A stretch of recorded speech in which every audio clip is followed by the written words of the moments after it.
Hello students, 8th class, chapter number 2, part 2 ಒಳಗಡೆ exponents and powers. ನಿನ್ನೆ ನಾವು yesterday ವಿಡಿಯೋದೊಳಗಡೆ what is exponent, ಆಮೇಲೆ laws of exponents. We have 5 laws of exponents. ಅವನು ಯಾವ ರೀತಿ ಬರೀಬೇಕು ಅನ್ನೋದನ್ನ ನೋಡಿವಿ. ಈಗ ಆ laws of exponents ಅನ್ನ ಅಪ್ಲೈಡ್ ಮಾಡಿ ಪ್ರಾಬ್ಲಮ್ ಅನ್ನ ಯಾವ ರೀತಿ ಸಾಲ್ವ್ ಮಾಡಬೇಕು ಅಂತ ನೋಡೋಣ. First exercise second 2.1. First evaluate 3 to the power of minus 2. And what is the value of 3 to the power of minus 2? And we know that a raised to minus n, which is equal to 1 divided by a raised to n. In the same way, 3 raised to minus 2 means 1 divided by 3 square. So which is equal to 1 divided by 9. ಈ ರೀತಿ simple ಆಗಿ solve ಮಾಡ್ಕೊಂಡು ಹೋಗಬೇಕು. So minus 4 to the power of minus 2. So it is 1 divided by minus 4 to the power of plus 2. So which is equal to 1 divided by minus 4 is multiplied by 2 times, we get 16. So 1 by 2 to the power of minus 5. So 1 divided by 1 by 2 raised to plus 5. Plus 5. And this is equal to 1 divided by 1 raised to 5 divided by 2 raised to 5. So 2 raised to 5 comes in the numerator. So 2 raised to 5 divided by 1 raised to 5. So 2 raised to 5 is 32. 1 raised to 5 is 1. So its value is 32. ಬರ್ತಾಗತ್ತೆ ಇಲ್ಲ ಎಲ್ಲರಿಗೂ ನೋಡ್ರಿ, a raised to minus n ಅಂದ್ರೆ 1 divided by a raised to plus n. So 1 by 2 to the power of minus 5 means 1 divided by 1 by 2 to the power of plus 5. So 1 divided by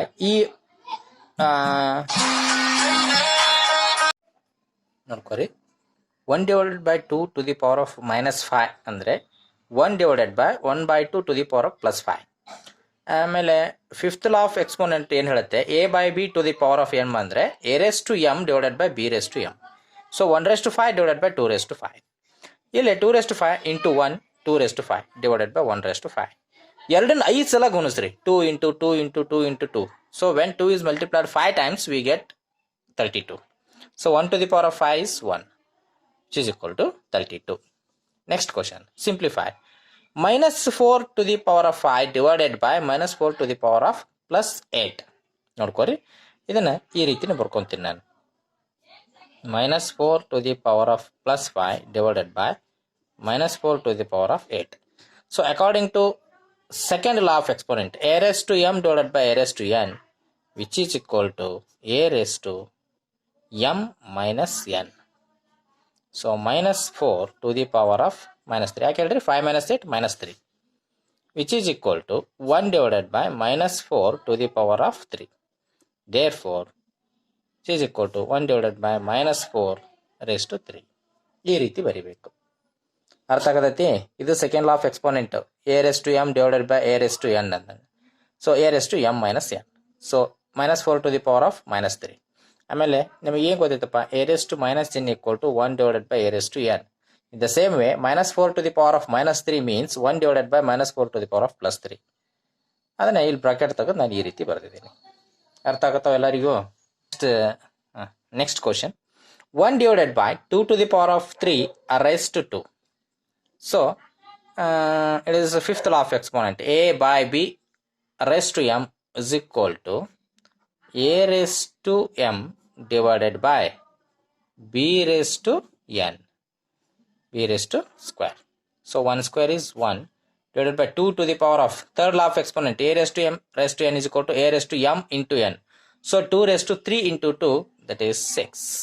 So its value is 1 divided by 2 raised to 6. Next, find the value of 3 raised to minus 7 divided by 3 raised to minus 10 into 3 raised to minus 5.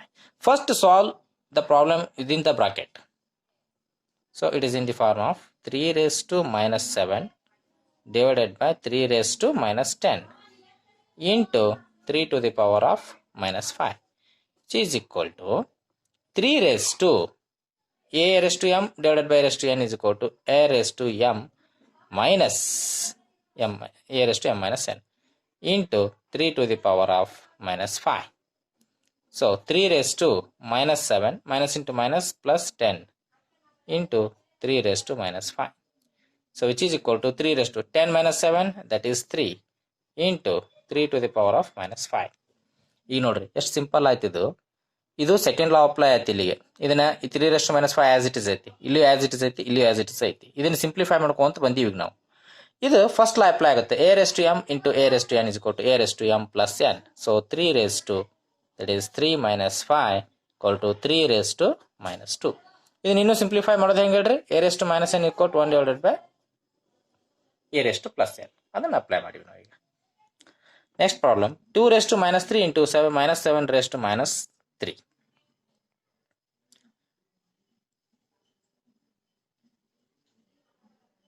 So ನಮಗೆ fourth ಲಾ ಏನು ಹೇಳುತ್ತೆ ಅಂದರೆ a raised to m into b raised to m which is equal to a into b raised to m. ಈ ರೀತಿ ಬರಿತೀವಿ ನಾವು. ಈಗ ಅದ ಐತಿ ಇಲ್ಲಿ. ಈಗ a ಇದ್ದಲ್ಲಿ 2, b ಇದ್ದಲ್ಲೇ -7, m ಇದ್ದಲ್ಲೇ ಪವರ್ ಸೇಮ್ ಅದಾವ -3. So this can be return as 2 into -7 raised to -3. So 2 into -7, that is -14 to the power of -3. So a raised to minus m is equal to 1 divided by a raised to plus m. So -14 to the power of 3 minus 3 means 1 divided by -14 to the power of plus 3. ಈ ರೀತಿ solve ಮಾಡಬೇಕು. ನಿಮಗೆ ಒಂದೇ ಸಲಕ್ಕೆ ತಿಳಿಲಿಲ್ಲ ಅಂದ್ರೆ 2-3 ಸಲ ವಿಡಿಯೋನ repeat ಆಗಿ ನೋಡ್ರಿ. ನಾನು ಏನೇನು ಅನ್ಕೊಂತ ಹೇಳಿನಿ ಆ ರೀತಿ ಬರ್ಕೊಂತ ಬರ್ರಿ. Next question, find the value of 3 to the power of 0 plus 4 to the power of -1 into 2 square. 3 to any number to the power of 0, its value is always 1. Plus 4 raised to -1 means 1 by 4 into 2 square, that is 4. ಈಗ ನೋಡ್ರಿ, ಇಲ್ಲಿ 1 ಅಂದ್ರೆ 1 by 1 ಇರುತ್ತಪ್ಪಿ.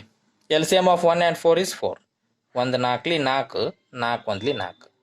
ಇಲ್ಲೇ 1 into 4 4 plus 1 into 1 1. ಇದು bracket into 4.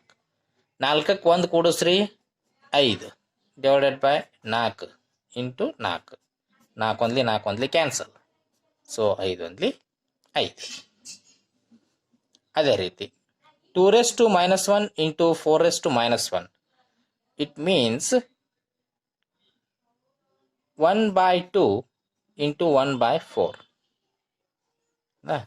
divided by 2 raised to -2 means 1 by 2 raised to +2. ಹೌದಾ? It is 1 by 8 divided by 1 divided by 2 square means 4.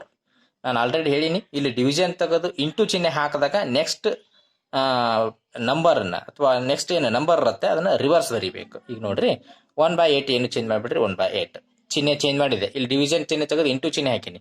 1 by 4 ಐತಲ್ಲ, ಅದನ್ನ ಹೆಂಗೆ ಬರಿಬೇಕು ಈಗ? 4 by 1. 4 1 4 divided by 8 1 8. ಈಗ ನೋಡ್ರಿ ಕ್ಯಾನ್ಸಲ್ ಆಗುತ್ತೆ. 4 1 4 2. So it's value is 1 by 2. Next 3 raised to -1 plus 4 raised to -1 plus 5 raised to -1 to the power of 0. ನಾನು ಭಾಳ ಸಲ ರಿಪೀಟ್ ಮಾಡೀನಿ, ಎನಿ ನಂಬರ್ ಬೇಕಾದ ಸಂಖ್ಯೆ ಇರಲಿ ಅದರ ಪವರ್ 0 ಇತ್ತಂದ್ರೆ ಇದ್ರ ವ್ಯಾಲ್ಯೂ 1 ಆಗಿರ್ತೈತಿ. ಸೊ ನೆನ್ಪಿಟ್ಕೋರಿ, any number to the power of 0 is always 1. Therefore this value is 1. So ಇಲ್ಲಿ ಒಂದು ಎಕ್ಸಸೈಸ್ ಮುಗೀತು. ದಯವಿಟ್ಟು ಸ್ಟೂಡೆಂಟ್ಸ್ ನೀವು 1 ಬಿಟ್ಟು 2 ಸಲ ವಿಡಿಯೋ ನೋಡ್ರಿ, ಅರ್ಥ ಮಾಡ್ಕೋರಿ. ಇದು ಭಾಳ ಇಂಪಾರ್ಟೆಂಟ್ ಚಾಪ್ಟರ್. ಇದನ್ನ ಕೇರ್ಫುಲ್ ಆಗಿ ಕಲಿಯಿರಿ, ಮತ್ತೆ ಬೇಸರ ಮಾಡ್ಕೊಳಕ್ ಹೋಗ್ಬೇಡ್ರಿ. Okay, thank you.